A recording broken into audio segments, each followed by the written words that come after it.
without further ado, I'd like to introduce to you our Senator, Senator Russ Feingold.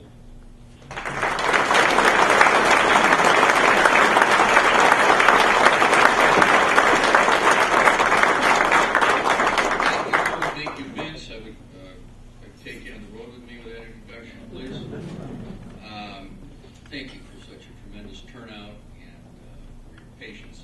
I was asked to do this in December.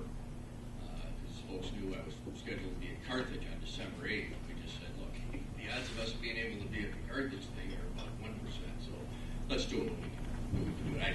I couldn't even get back here at all. We were in session every single day, starting basically after Thanksgiving. So thank you for your patience. I'm excited about the chance to talk to you about some of these issues. Despite the difficulties, this is exactly why somebody like me chooses to go into public life, despite the difficulties of it. It's being able to actually get your teeth into the really tough issues. And whether I'm right or whether I'm wrong, it's an honor to serve you, to be one of the people that gets to take these things on and do the best job. There's no problem listing the things we're concerned about. Before I get in trouble for not talking about national security today, let me say that's the most important issue. And I'm happy to talk about any details you want in the question time. So let's be absolutely clear. That is something that I consider vital.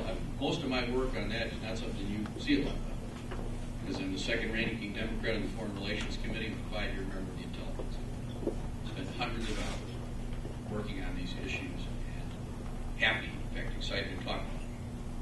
But today I think I owe you some conversation about first the healthcare issue, and then the two issues that I consider to be the most important issues. As important as healthcare is, healthcare has been the most mentioned topic by far at my 1,230 listening sessions over the last 17 years.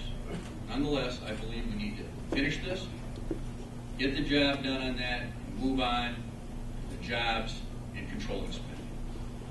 Those are the two issues that I think need to dominate our coming year, and in particular, I've already sent a letter to the President asking him, in addition to addressing certain aspects of these national security issues, to have his message and his agenda focus on our unemployment problems and the need to have a glide path to do something about these terrible deficits that we're facing. First, a word about the health care issue.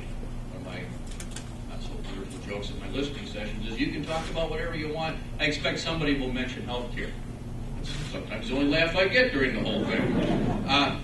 But it's been an astonishing experience to try to come to grips with this issue for so many years. Everybody, particularly business people in this state, demanding time and again that we get serious about health care, demanding national legislation. That was the difference between whatever you call it, Hillary care, whatever they call it, the Clinton bill. In those days, business people didn't come to my town meetings and say, you got to do something. That changed radically. Large businesses to small business people said, you got to get out there. Well, that's exactly what we're trying to do. My belief is, as you understand and see the actual details of this legislation, you're going to see a lot of things you'd be surprised about that are very, very good.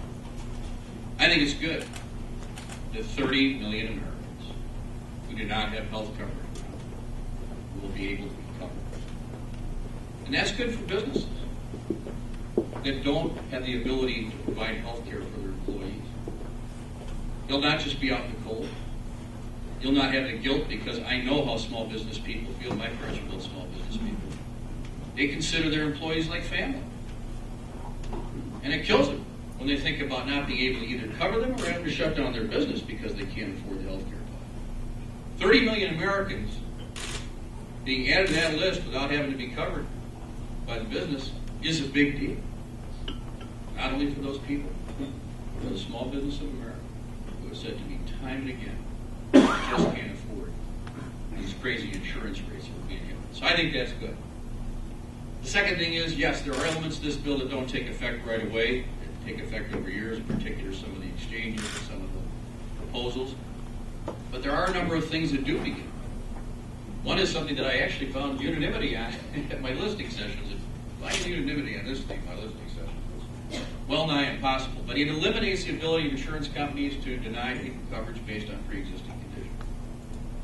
It greatly limits age discrimination problems within insurance policies. It requires that insurance companies use 90% of the money they get for health care, which is an important limitation. And it will begin the process, which will be finished over the next 10 years, of the donut hole in Medicare prescription policies. That's the gap somewhere between $2,000 of coverage and $5,000 of coverage. On Medicare Part D, where seniors have to pay this huge $3,000 gap, it will be filled under this legislation over the next 10 years, starting really. Finally, and most important for this audience, for those of us who work so hard to help Wisconsin with its health care costs, I think you know that we've been ripped off for decades by a special deal, not the Nebraska special deal, but the special deal that was concocted in 1980 to reward states that provided lower quality health care for higher costs, and punish states like us, like Iowa, like Oregon, like Montana, like Maine, who provide higher quality health care for lower costs. This has cost us billions and billions of dollars. I started the effort in this state 10 years ago to turn that around. And we got about a quarter of it, and it helped some of our hospitals and our providers. The Marshfield Clinic has acknowledged this, that this is something that I've been trying to do. Well, working with other senators, working with other states, same for all states, not like the Nebraska deal, which, by the way, isn't going to last, the Ben Nelson deal. We have succeeded. This bill will provide hundreds of millions of dollars in reimbursement. The states finally will get their fair share. You can ask anybody in the healthcare industry or anybody that really knows this is one of the biggest problems for our state. This is a big one. And it's a lot more money than any special deal you've read about. So that's a good deal for Wisconsin. The other thing that's a good deal for Wisconsin and our healthcare costs is the Medicaid issue. As you know, our state got ahead of the curve because we're a compassionate state. The people of this state said we're not going to just limit healthcare coverage to people that technically fit within Medicaid. We are an early leader state. Sounds like something you want to be, right? An early leader. Well, the bright idea at the beginning of this process was, well, we're going to just help those states that haven't done anything. We're going to give them a lot more money for their people they add to the list. And we said no. And we fought, and we won, and I got confirmation from the governor's office. This, too, will mean hundreds of millions of dollars in reimbursement that we wouldn't have gotten in the next couple of years and even more in the future.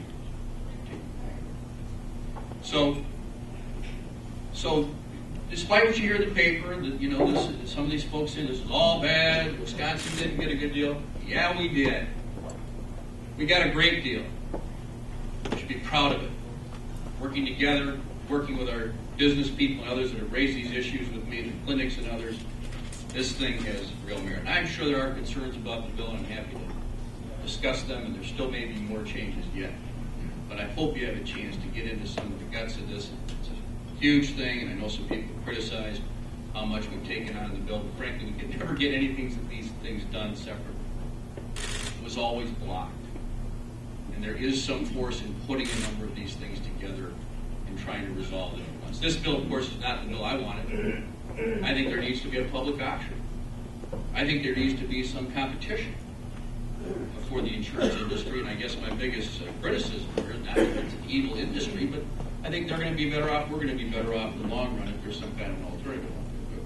We didn't prevail on it, I still think it's